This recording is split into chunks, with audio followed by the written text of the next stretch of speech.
Hi, my name is A.M. Mane, and welcome to the RRBC Writers Conference and Book Expo. Today I'm going to be bringing you a tutorial on how to use Canva. Canva is a free web-based graphic design tool. All you have to do to begin is sign up with your email address and create a password. Then you'll be ready to get started. So now that we're logged in, let me go over with you some of the design templates they already have ready for you to use. So we'll click on more over here and it'll show us all of our options. Up here they have the most commonly used sizes, various social media type of posts, different kinds of documents and advertising sizes. Down here you'll be interested to see Kindle cover, a Wattpad book cover, various marketing materials, and social media headers for the various platforms. Now back up at the top, I would like to point out to you that you do have the ability to use custom dimensions. This can come in extremely handy, especially for specialized print jobs such as bookmarks or postcards that you might want to get printed. Or if you're using CreateSpace, once you upload your interior files, will provide you with the exact measurements that you need in order to create your front and back cover file. And over here, you'll be able to enter your dimensions for whatever your project is in pixels, millimeters, or inches. For today, I think we're going to go with a Twitter post.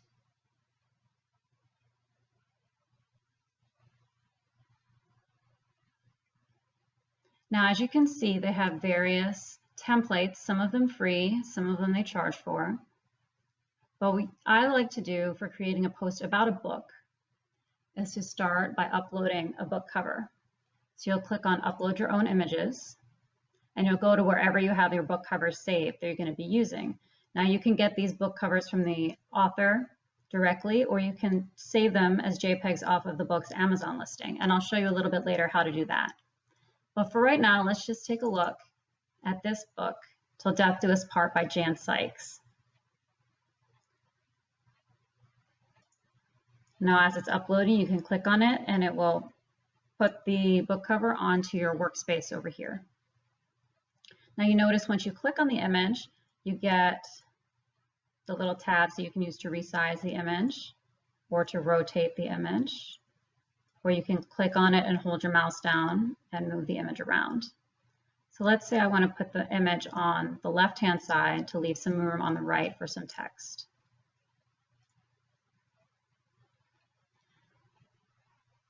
Now at this point, I'm going to start thinking about what do I want to have in the background. If you want to start simple, you click over here on background and you can pick a color or some of these textured backgrounds. If we just wanted to pick a color, we could choose one from the default palette here, or we can create our own color by moving this around. So let's say I wanted to do something red or pink to match the flower. I can use this to make it darker or lighter.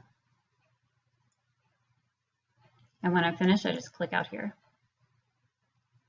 Then I would think about what kind of text I want to add.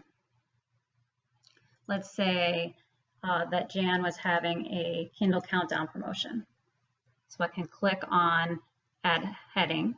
I can choose any of these sizes really, it doesn't matter. And I can say Kindle countdown. Then I can position it using my cursor here. I can go and start playing with the fonts by clicking up here. I always like to choose a font that is similar to the fonts used on the book cover and one that's appropriate for the genre, right? So this is a romance type memoir, so I'm going to choose a more romantic font. That one doesn't quite match, so maybe I'll try looking through and see if I find something a little bit better. This one's a little bit closer. I'll go with this one for now. I can go up here to change the size. I can click up here to change the color. I can change whether it's justified to the left or in the center or to the right. I can make it all caps. Here I can make bullet points, but obviously we don't want that in this case. So we click here. Or you can change the spacing of the text. You can make the letters closer together, or you can change the line height. For right now, I'm just going to make the font a little bit bigger.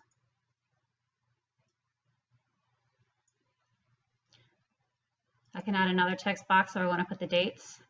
So let's say that her Kindle Countdown was running from December 1st through the 6th.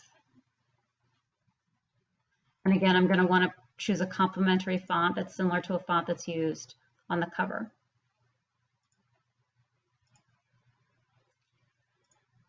Now this is looking a little bit boring so far. So if I want to get a little more creative, instead of having just a colored background, I can use a picture. So if I go over here to Elements, you can see that Canva has a large number of different elements that you can add to your project. So let's try the free photos. When you're looking for a photo to include in something like a Twitter post or a Facebook post, you want to find something that complements the cover of the book that you're trying to advertise and that conveys the feeling of the book. You don't want to choose an image that's inappropriate for the subject matter of the book. If your book is about finance, choosing a picture of grapes is probably not the right idea. So I'm going to scroll through these pictures until I find something that speaks to me and reminds me of this book cover. Because a flower is so prominent in the book cover, I'm especially keeping my eyes out for any sort of floral elements here in the free photos.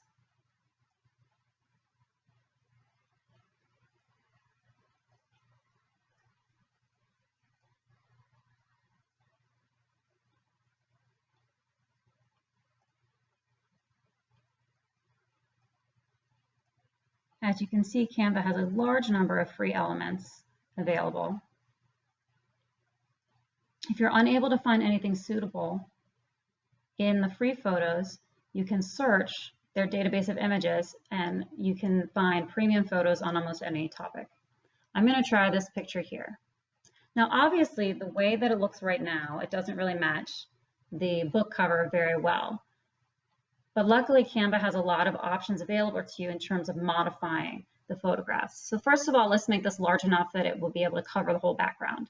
I'm just going to move it down to the corner, click on it, and start enlarging the photo. You can also crop if there's part of the photo you wish to remove.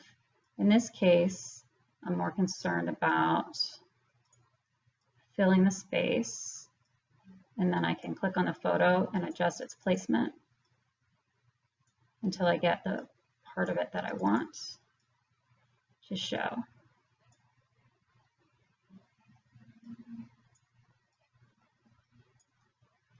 So now I have to worry about colors. Since I now have a darker background, I'm going to change this font color to something more readable. For now, I'll just do white. We can always change it later.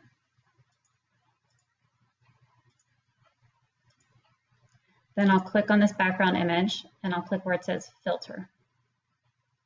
Now here it has a lot of preset filters that you can apply that will change the look of your image. You can see what a big difference it makes in terms of the feeling that the image conveys. Now I want to try something a little more red because the cover is black and red. So I clicked on rosy and that actually looks pretty good. If I wanted to adjust it further, I click on filter again. I can go in my advanced options. I can make it darker or brighter. I can change the contrast. I can make it blurry. I can make it sharp. I can change the saturation. So there's a lot of things you can play with if you have time. But for right now, I think I'm just going to stick with the pre-made rosy filter.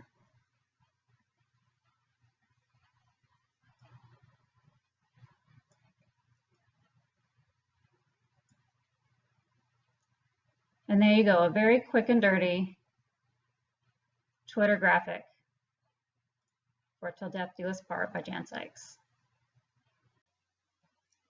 Now let's try making another Twitter graphic and I'll show you some more features of Canva that you might find useful. So I click on Uploads, Upload Your Own Images, and I go to where I have some book covers saved. I'm going to choose Raven's Peak by Lincoln Cole. So notice I click on the image and I enlarge it. And now I'd like to choose a background. So I go to Elements, Free Photos. Now I'm looking for something that seems to go with the feeling of the book. So we're looking for something a little bit ominous, maybe something involving mountains. So as I go through, as I see things that might be promising, I'll click on it just so that I have it. And then if I find something better, I can always delete it. This one looks good. It's got a much more ominous feeling than the other one, so I'm going to try going with this one. So again, I'm going to move it down so I have room to enlarge it so that it will fill the entire space.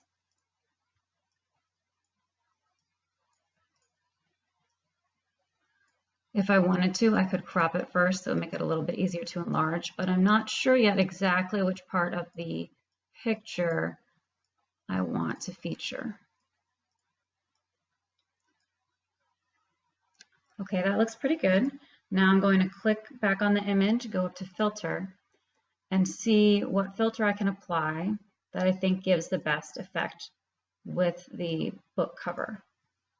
Like, to me, that's too blue. I want something with maybe a little bit more of a yellow tinge, since the book cover here has kind of a yellow tinge. So maybe selfie, but that's a little too bright. Maybe summer. If I like the summer color, but I think it's a little too bright, I can go to Advanced Options and go to Brightness and make it a little darker, a little bit more mysterious looking. That looks pretty good. Maybe a little too dark. So I'm going to go back into Filter. Make it a little bit brighter.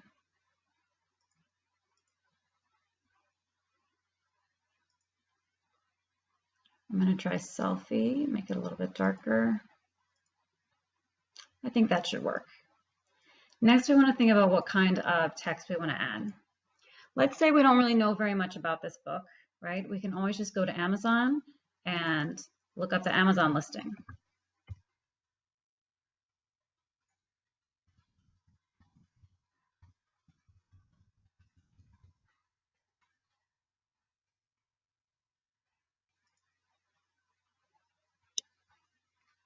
If, for example, you didn't have the book cover already, you can click on the Kindle book cover. You would right-click on your mouse, or sorry, left-click on your mouse. I'm always getting my left and my right mixed up. So you're going to right-click on your mouse and you're going to say Save Image As. And you want to save it, make sure it's saving it as a JPEG. Sometimes it will try to save it as all files. That's not going to work for you. So if you're trying to learn more about the book, you can just read the blurb. And oftentimes you can pick out a sentence or two from the blurb to highlight on your graphic. So I'm going to choose that sentence. I'm going to highlight it, say Control-C to copy, go back to my post. I'm going to click on text, add a little bit of body text, and then I can Control-V, paste that sentence right in there. Now notice we can't read it because the color isn't really appropriate. So we've got a few options. We can move it to somewhere the background is lighter. We can also choose to put in a shape in the background to make it easier to read.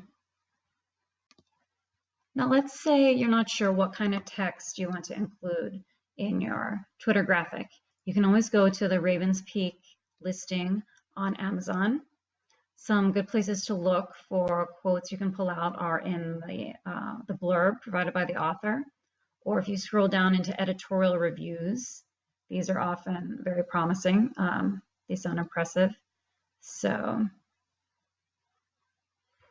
let's see, why don't we choose his reader's favorite 5-star review. We're going to highlight it. We're going to copy it.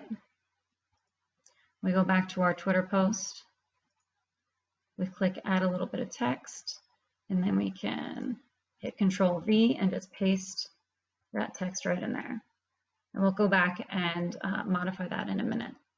I also want to point out that if you say are making a graphic for a friend and you don't have the file of their book cover, all you have to do is go to the Amazon listing, right-click on the picture, Click Save Image As, and then you can rename it and save it as a JPEG image. You want to make sure it's saving as a JPEG. If it tries to save as all files, then it isn't going to work, and you're just going to have to come back and do it again. So let's go back here. Now, what you'll find when you're trying to put text in front of a background is that sometimes it doesn't work very well. It's not very readable. So let's say I wanted to have some text over on this side where it's very dark. Well, I can change it to a lighter font, but then you run into a problem on this side where it overlaps into the light background. So this is a situation in which you might want to consider putting some kind of shape behind the text. So we'd go to Elements, close our free photos, and instead we want to choose Shapes. So right now it's loading all the different shape options that they have on Canva. The most useful ones are the square ones because it's easiest to fit the text in, and it's easy to adjust the size and all dimensions.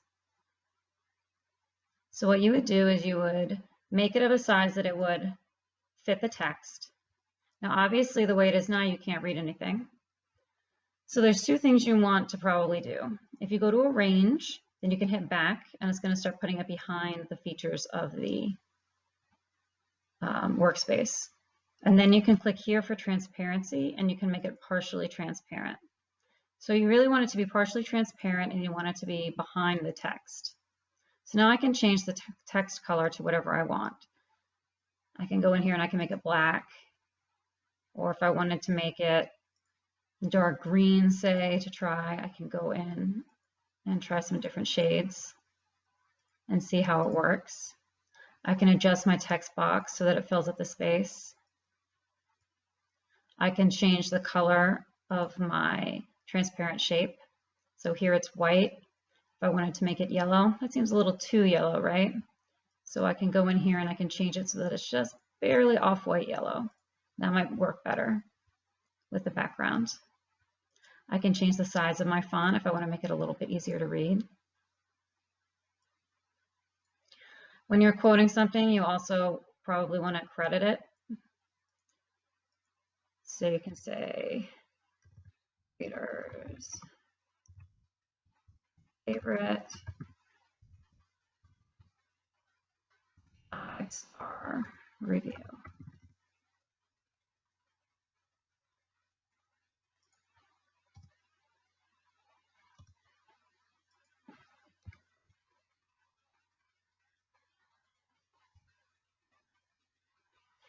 Now, if we wanted to add some additional information over here, let's say we want to point out that Raven's Peak was a winner of a Kindle Scout campaign. Then we can say over here, Kindle Scout winner. And again, if we want to, we can put a shape behind that to make it easier to read. So let's go over that again. You go to Elements, Shapes, you choose your shape. Now you can change the size of your shape. You can change the transparency of your shape. You can arrange it so that's behind the text and behind the book cover. Then you can align it. Then you can change the color. When you create your own colors, they'll be saved up here at the top where it says Document Colors, so you don't have to recreate it again.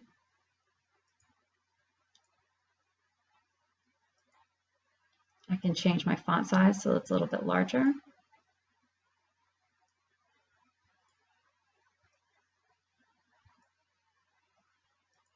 So you see that it's very versatile, the use of shapes.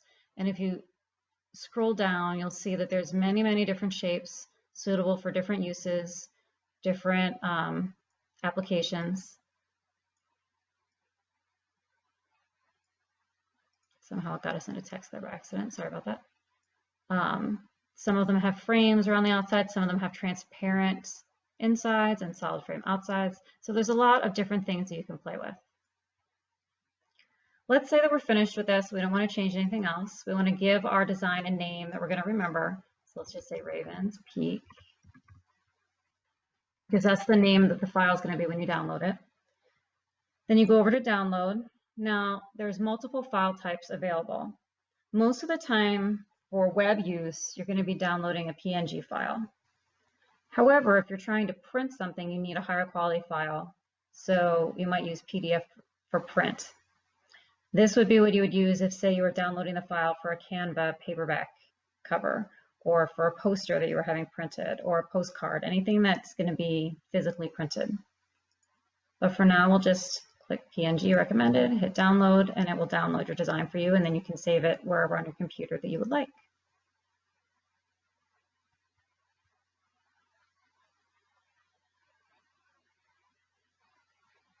So then you can click on your file, you can check it, make sure that it got all of your edits, that everything looks the way you want it to look.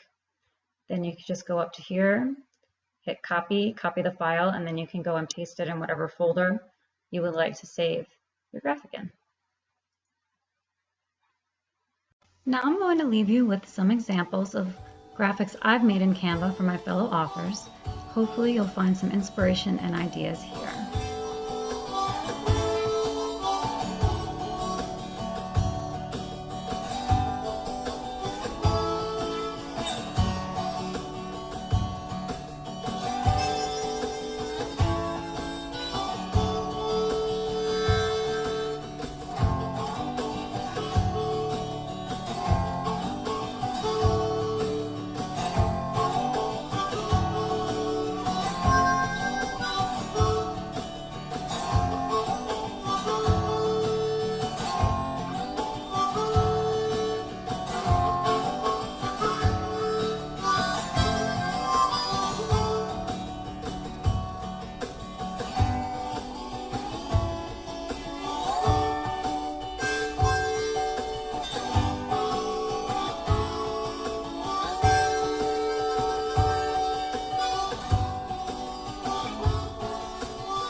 Thanks so much for joining me today, and I wish you the best of luck in all your artistic endeavors.